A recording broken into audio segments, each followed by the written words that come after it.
en el verde? Pau, ¿es en el verde? Ok. Buenas tardes. Muchísimas gracias por su atención, gracias por la presentación del doctor Bargalló y por la invitación para presentar este tema. Y bueno, pues primero veremos algunas generalidades del cáncer de mama en mujeres jóvenes en México, luego algunas particularidades que distinguen a esta enfermedad en este subgrupo de pacientes y hacia el final de la plática les contaré un poco más sobre el programa Joven y Fuerte, que ya tiene 2 años instaurado y que bueno, empieza a dar algunos resultados importantes. Entonces, en cuanto al cáncer como tal de mama en mujeres jóvenes, se ha visto que es un problema prevalente y que también es creciente en México. Y este es un reporte que hicimos donde nos dimos a la tarea de investigar cuál era la proporción de pacientes que se veían jóvenes en distintos países y de compararlos entre sí.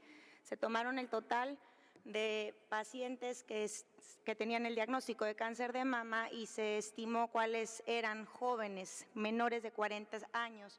Y lo que pudimos ver es que en México tenemos un 11% del total de mujeres son jóvenes y esto contrasta de forma importante con otros países desarrollados donde la estimación del total de pacientes jóvenes es de 2 a 3% del total. Al final, la estadística total que tenemos es que alrededor de 2.300 mujeres jóvenes son diagnosticadas con cáncer de mama en nuestro país al año.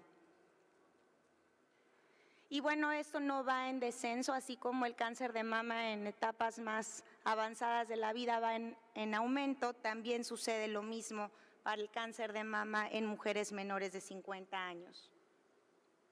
Y bueno, estos son datos de 2 instituciones de referencia en el país, el primero en el INCAN, del lado derecho, en el Hospital San José de Monterrey, donde vemos que del total de pacientes que se ven, incluso en instituciones de referencias, las mujeres jóvenes componen un porcentaje mayor, siendo 15% en el Instituto Nacional de Cancerología del total de pacientes que se ven y 14% en el San José. Finalmente vemos muchas pacientes muy jóvenes en nuestra práctica diaria.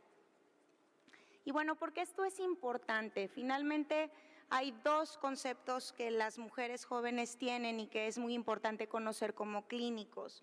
El primero, pues es que el cáncer de mama en mujeres jóvenes está desafortunadamente asociado a un pronóstico más sombrío cuando se compara a las mujeres de mayor edad. Y esto se debe a varias causas. La primera es que generalmente se tratan de fenotipos más agresivos. Se han visto, como lo demostraré en un momento, que son más frecuentes los cánceres de mama triple negativo o HER2 positivo que en otros grupos de edad. Y también estas pacientes frecuentemente se diagnostican en etapas más tardías de la enfermedad. Generalmente son mujeres que ellas mismas palpan el tumor y que a veces incluso tardan un tiempo en buscar ayuda por un lado y por el otro que el médico o el profesional de la salud que los ve finalmente sospeche de que se pueda tratar de un cáncer de mama. Por lo tanto, sí se considera que la edad joven per se es un factor pronóstico adverso de desenlaces en diferentes estudios. Y bueno, ¿cuál es la experiencia que tenemos en el Instituto Nacional de Cancerología? Y bueno, aquí les presento un estudio ya publicado de 4.315 pacientes vistos a través ya del programa de Seguro Popular del 2007 al 2014 y hacemos pues la comparación de cómo se presentan los cánceres de mama en mujeres jóvenes, 40 años o menos versus 41 en adelante. Y vemos, bueno, de nuevo que en esta serie se repite que 15% de las pacientes del total que se vieron correspondieron a mujeres muy jóvenes. Vemos aquí que el 53% correspondía a tumores T3 o T4, que era una mayor proporción que en mujeres mayores, 75% con enfermedad ganglionar positiva, mayor que en mujeres mayores, y bueno, enfermedad metastásica en un 15% del total de la población de jóvenes.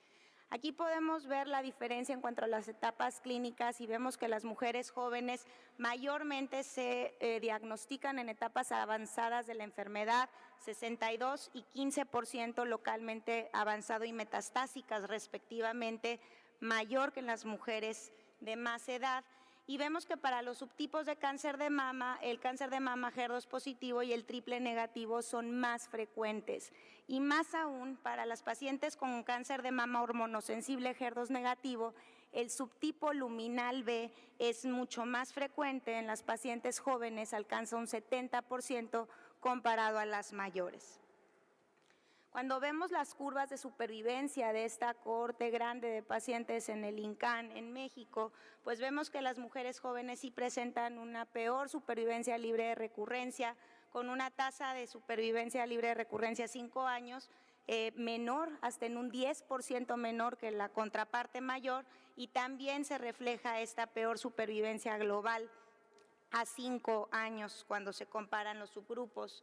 Ahora, particularmente cuando vemos el subtipo luminal B es donde se abren estas curvas. Finalmente, cuando nosotros comparamos los triples negativos y HER2 positivo entre poblaciones, las curvas eran iguales, pero donde definitivamente se abrieron fue en las pacientes que tienen el cáncer de mama luminal B, pues es ahí donde realmente necesitamos ver más estrategias de tratamiento, porque serán estas pacientes las que tengan mayor recurrencias y muertes debido al cáncer.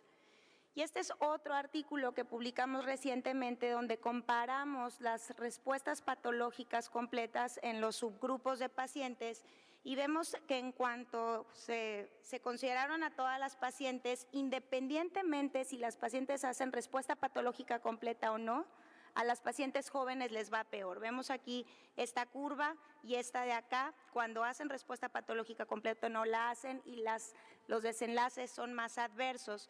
Y particularmente en el subgrupo hormonosensible HER2 negativo, a las pacientes jóvenes les va peor independientemente si hacen respuesta patológica completa o no. Lo segundo importante de reconocer en estas mujeres es que tienen necesidades diferentes a nuestras mujeres mayores. Y bueno, esto pues es relativamente obvio de pensar porque estas mujeres pues tienen una mayor esperanza de vida, generalmente no tienen otras comorbilidades y tendrán, como demostré por este pronóstico más adverso, pues generalmente más oportunidad de que reciban tratamiento con quimioterapia o terapias extendidas. Estas mujeres muy probablemente harán una menopausia ya sea temporal o muchas veces definitiva y esto tiene repercusiones importantes en la calidad de vida. Y bueno, además tienen diferentes necesidades psicológicas y sociales que otras mujeres. Finalmente las mujeres jóvenes están en una etapa donde se están consolidando de forma personal, familiar, profesional, social y bueno, el tener un diagnóstico en ese momento pues definitivamente repercute en muchas etapas y aún en México también pues muchas veces son económicamente activas, por lo que tiene un impacto en toda la dinámica familiar. Este es un estudio importante donde compararon cuáles eran las necesidades de las mujeres jóvenes versus las mayores y lo que describieron era que para todos los rubros que consideraron en el estudio, las mujeres jóvenes tenían un peor puntaje, ya sean depresión, ansiedad, imagen corporal, fatiga, función sexual, limitaciones sociales, etcétera. Las mujeres jóvenes calificaban de peor forma. ¿Y qué sucede con nuestras pacientes en México? Este fue un estudio que hicimos en jóvenes que tenían más de 5 años de haber sobrevivido al cáncer, todas de ellas menores de 40 años, y 5 fueron las necesidades que manifestaron de forma principal. La primera es que nadie les había hablado de fertilidad. ¿Me pasan la anterior, por favor? De fertilidad. La otra es que tenían una percepción muy mala de su imagen corporal. Una muy importante es que frecuentemente las habían discriminado de su empleo cuando habían intentado reincorporarse a su vida laboral. Pérdida de redes sociales. Se ha descrito que las mujeres jóvenes tienden a aislarse mucho más de lo que lo hacen las mayores y también que sus necesidades psicosociales no habían sido cubiertas en el momento del diagnóstico. Una de las necesidades importantes que se tienen en las mujeres jóvenes pues es la parte de fertilidad, y esto sigue siendo importante, y más aún ahora en México, donde se empieza a ver un retraso también en los años donde se empiezan a tener hijos. Y ese es un dato del INEGI donde se pues detalla que el 30% de los nacimientos que ocurren en México suceden en mujeres mayores de 30 años, mucho más parecido a lo que pasa ya en países desarrollados. Y bueno, importante conocer que el tratamiento oncológico para cáncer de mama puede ocasionar falla en la función ovárica y por lo tanto un riesgo importante de infertilidad dependiendo de la edad de la paciente y del régimen de quimioterapia que se vaya a dar. Y bueno, este es un estudio interesante donde se comparó cuál era la probabilidad de que una paciente con cualquier cáncer tuviera un embarazo posterior a haber tenido una neoplasia, y se encontró que las pacientes con cáncer, las que menos probabilidad tenían de embarazarse posterior al tratamiento y al diagnóstico, eran las mujeres con cáncer de mama. Ahora, realmente seguro, nosotros podemos recomendar a una paciente que ya vimos con cáncer de mama que pudiera tener un embarazo posterior a haber terminado el tratamiento.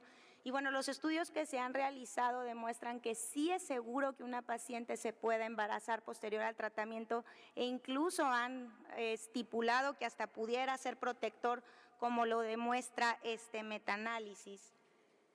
Y aquí también podemos ver otro estudio grande donde compararon a pacientes que habían presentado un embarazo versus las que no habían tenido un embarazo previo al tratamiento, posterior al tratamiento, y vemos que la supervivencia prácticamente fue igual para aquellas que habían o no tenido un embarazo, incluso para aquellas pacientes con tumores hormonosensibles.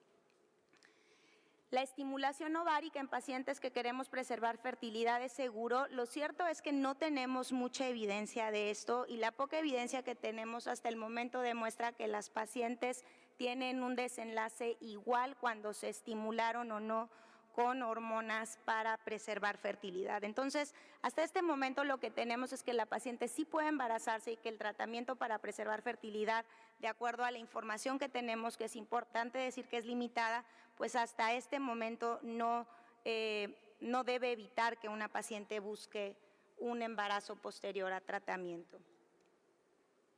¿Qué recomiendan las guías internacionales? Y lo que dicen es que todas las mujeres con cualquier cáncer a las que van a recibir tratamiento con quimioterapia se les debe de informar del riesgo de infertilidad asociado al tratamiento, y que se deben de discutir las opciones para preservar fertilidad y referir con los especialistas en caso de que la paciente así lo solicite.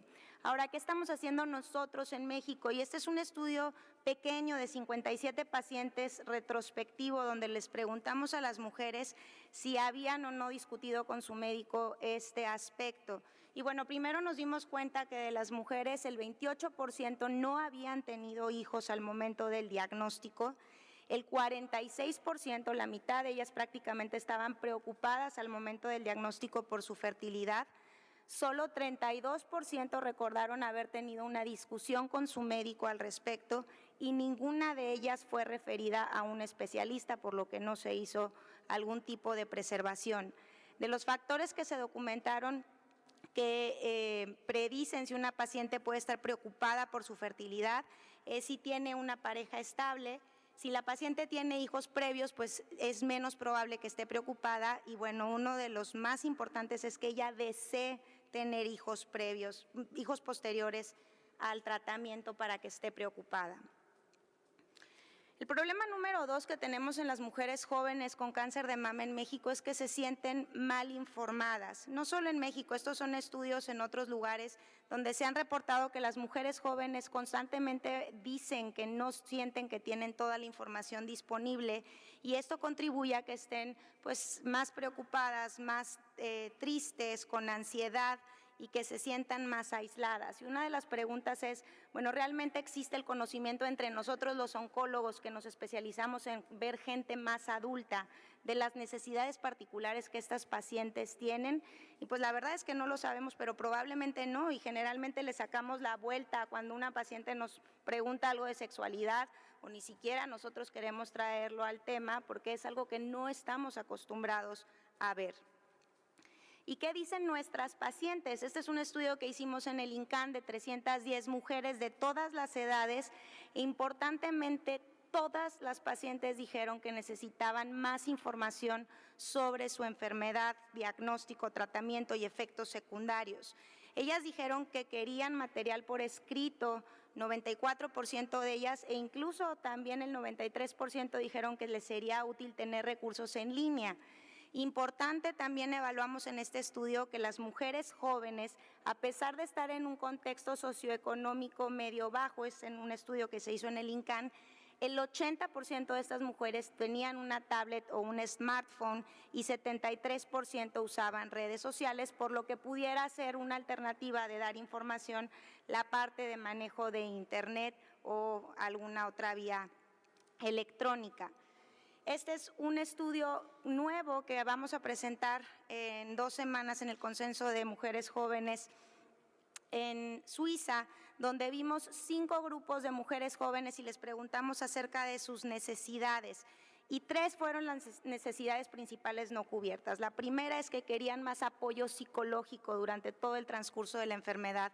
La segunda, pedían una comunicación más asertiva con los médicos que las trataban. No siempre se generaba esta comunicación adecuada entre paciente y médico. Y la tercera, de nuevo, que necesitaban más información por escrito y electrónica sobre temas especiales para ellas. El problema número 3 en nuestro contexto en mujeres jóvenes es que tenemos pocos datos. Incluso a nivel mundial no hay mucha información acerca de las necesidades de las mujeres jóvenes. Y bueno, aquí hay varias iniciativas donde se han visto qué sucede con estas iniciativas en varios países.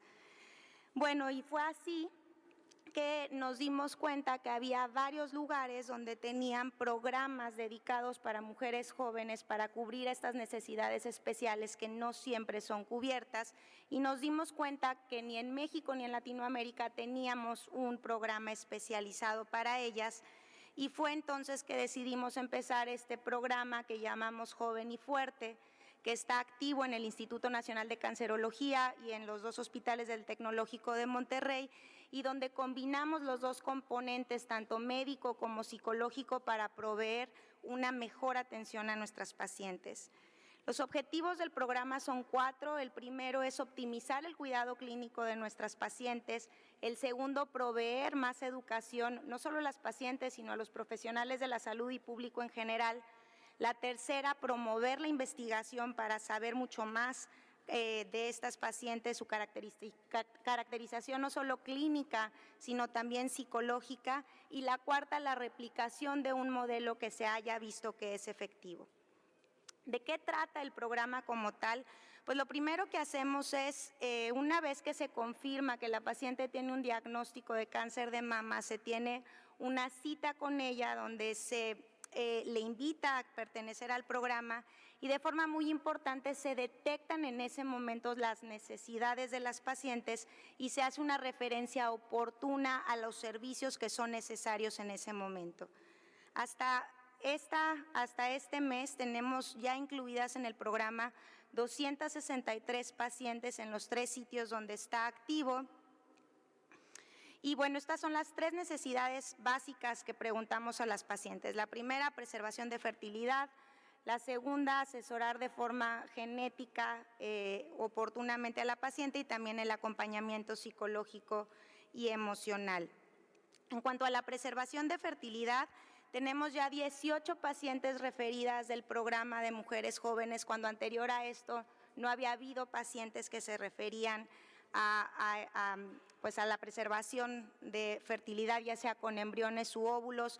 Tenemos varias alianzas, tanto con el Instituto Nacional de Perinatología como otras clínicas privadas, y además Ferring dona los medicamentos para poder hacer estas estrategias de preservación.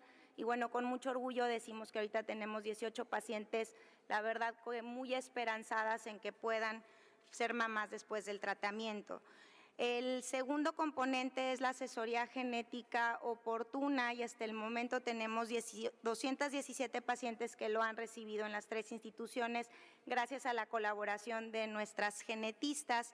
Y el tercero es este acompañamiento psicológico y emocional, donde ya 84 pacientes han recibido terapia psicológica de forma muy estrecha y además se ha hecho un grupo muy importante entre las pacientes. Cuando antes pues estaban muy aisladas, ahora les puedo decir que se han hecho grupos donde se acompañan, comparten teléfonos, comparten grupos de WhatsApp, se preguntan si necesitan pelucas, si necesitan medicamentos, van al hospital juntas. Y no nada más ellas, sino también sus familias y sus hijos han logrado hacer estos grupos de apoyo. Hasta el momento también hemos hecho 22 foros educativos o talleres en las 3 instituciones donde está ahorita activo el programa, y esto ha permitido que las pacientes puedan tener más información y puedan resolver sus dudas, e incluso talleres pues muy prácticos como este que hicimos de enseñarle a las pacientes cómo pueden mejorar su imagen durante el tratamiento.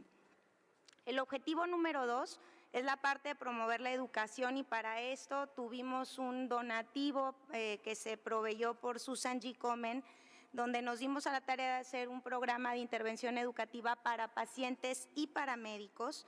Y bueno, lo que hicimos es que a través de estos foros o grupos focales que les comenté, donde detectamos que las pacientes tenían necesidades de información, creamos un manual. Les comparto que la intención inicial era hacer un folleto pequeño que íbamos a adaptar de un folleto de Boston, con temas muy específicos relacionados a la mujer joven con cáncer de mama, pero nos dimos cuenta que había tal desinformación que hicimos realmente un libro con los aspectos generales del cáncer de mama, las generalidades, tratamiento, efectos secundarios, y todo esto que escribimos luego se piloteó con las pacientes y se adaptó a lo que ellas dictaron que entendían mejor. En el manual tenemos fotos que tomamos a nuestras pacientes. Una de nuestras pacientes del programa es fotógrafa profesional y entonces invitó a las mismas pacientes del programa a que se unieran a este proyecto, y ahora contamos con fotos propias de pacientes mexicanas que no teníamos mucho acceso antes. Siempre vemos a las pacientes anglosajonas, altas, güeritas, y realmente ahora tenemos una cantidad muy importante de fotos donde la paciente que nosotros vemos en el momento de la consulta se puede sentir mucho más identificada al verlo. También tenemos esquemas muy prácticos y información muy entendible para ella, y así también testimonios que les ayudan a las pacientes. Estas son parte de las fotos que que se tomaron para este proyecto. Aquí podemos ver cómo las pacientes pues siguen haciendo ejercicios, siguen con sus familias en la escuela, con sus niños, con sus bebitos, con sus parejas. Y bueno, definitivamente esto, cuando una paciente al diagnóstico lo ve, pues le puede dar una cara o ver una cara muy diferente al cáncer de cuando se le dice por primera vez. Les comparto que hace 3 semanas tuvimos la presentación de estos resultados y bueno, las pacientes fueron al evento muy motivadas y estuvieron pues en todo momento ahí viéndose a sí mismas y sus fotos.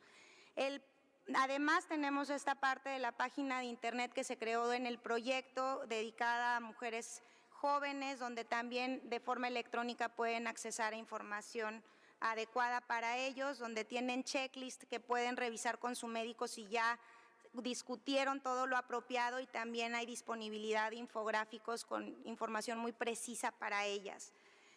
También se hizo la parte de médicos y ahorita les voy al final de nuevo dar la página donde se puede acceder a información muy concreta y muy sencilla de recomendaciones para pacientes, referencias, algunas herramientas que ayudan durante la consulta, infográficos y también checklist para el médico, para ver si ya cubrió todos los aspectos esenciales que debe platicar durante la consulta. En el objetivo número 3 es que estamos haciendo la parte de investigación, y lo que se hace es una recolección prospectiva de muchos datos de las pacientes en cuanto a la parte de fertilidad, genética, calidad de vida, sexualidad, cognición. Y bueno, esto pues la idea es que nos permita crear estrategias de intervención que sean adecuadas para nuestras pacientes. Las pacientes lo que hacen es que en una tablet llenan los cuestionarios y esto lo hacen al basal, 6 meses al año y luego cada año por 5 años. Y hasta el momento tenemos ya 217 pacientes incluidas en el protocolo de investigación. Hasta el momento ya tenemos varias publicaciones asociadas a este programa e incluso nos ha permitido tener proyección para que se pueda pues manifestar este problema y que haya más concientización de la población general. E incluso en el último consenso mexicano se integró ya un capítulo dirigido a las pacientes con cáncer de mama y sus necesidades especiales.